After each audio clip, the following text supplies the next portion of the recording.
You're about to hit post, feeling confident everything's perfect. But then, a couple of hours later, you realize that one perfect beach photo is missing. Can you edit Instagram posts after posting?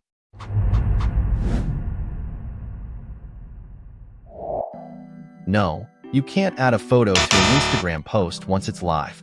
Once you hit that post button, it's locked in. You can edit captions, fix typos, tag people, and even update locations, but adding photos? Not an option. Instagram wants posts to stay as they are when they go live, preventing any post-publishing changes that could disrupt engagement. The only way to include that missing photo is to delete the post and start over. It's not ideal, but if you copy the caption and hashtags, you can minimize the hassle and keep most of your engagement intact. But hey, even if you make a mistake, it's not the end of the world. Your followers probably won't even notice.